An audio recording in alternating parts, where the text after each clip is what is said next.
శ్రీహర హిరణ్యగర్భ త్రిమూర్త్యాత్మక ఆద్యాది మహాలక్ష్మీ సమేత శ్రీ వీర వెంకట సత్యనారాయణ స్వామి వారి సన్నిధిలో అపర వైకుంఠమైనటువంటి అన్నవర మహాపుణ్యక్షేత్రంలో దివ్య కళ్యాణోత్సవాల్లో భాగంగా ఈరోజు వేద పండిత సదస్యం జరిగింది. ఇందులో వేద పండితులు, శాస్త్ర పండితులు, మన రాష్ట్రం నలుమూల నుంచి వచ్చినటువంటి పండితులందరూ కూడా ఇందులో పాల్గొనడం జరిగింది.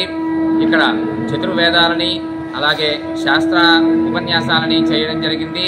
మహామహోపాధ్యాయ విశ్వనాథ గోపాలకృష్ణ శాస్త్రి గారు, అలాగే తిరుపతి వేదిక యూనివర్సిటీ విద్వాంసులు వీరందరూ కూడా ఈ సదస్యం కార్యక్రమానికి వచ్చి మన దగ్గర వారికి యథోచితమైనటువంటి తగిన రీతిని దేవస్థానం వారు సత్కరించడం జరిగింది. అటువంటి ఈ సదస్యం కార్యక్రమం అనేక సంవత్సరాలుగా ఈ దేవస్థానంలో కళ్యాణాంగంలో భాగంగా జరుగుతూ వస్తోంది. అలాగే యథోచితమైనటువంటి సత్కారాలతో దేవస్థానం వారు చక్కగా సత్కరిస్తున్నారు.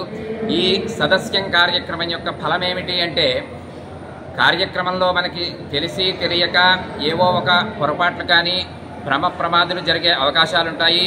వాటన్నిటినీ కూడా పోగొట్టేటటువంటిది, అలాగే విష్ణుమూర్తికి కూడా ప్రీతికరమైనటువంటిది ఏమిటయ్యా అంటే వేదశ్రవణం, వేదాన్ని వినడం. వేద పండితుల ద్వారా వేదాన్ని అధ్యయనం చేస్తుంటేను, వేద పారాయణ చేస్తుంటేను, వేద పఠనం చేస్తుంటేను విష్ణుమూర్తి ఆనందం పొందుతూ ఉంటాడు. అటువంటి విష్ణుమూర్తి యొక్క అనుగ్రహం సకల జనులకు, యావత్ ప్రజానీకానికి కలగాలనేటువంటి ఉద్దేశ్యంతో ఈ కళ్యాణాంగంలో ఈ సదస్యాన్ని మన పూర్వీకులు పెట్టడం జరిగింది. అలాగే ఈ సదస్యం వల్ల సకల జనులు కూడా శోభాయమానంగా, సౌఖ్యప్రదంగా, సుఖ సంతోషాలతోటి, పిల్లాపాపలతోటి నిండు నూరేళ్లు వర్ధిల్లుతూ ఉండాలని ఆ సత్యనారాయణ స్వామి వారిని ప్రార్థిస్తూ ఉన్నాం.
भूय भूय नमाम्यहं सर्वमंगलमांगल्ये शिवे सर्वार्थसाधके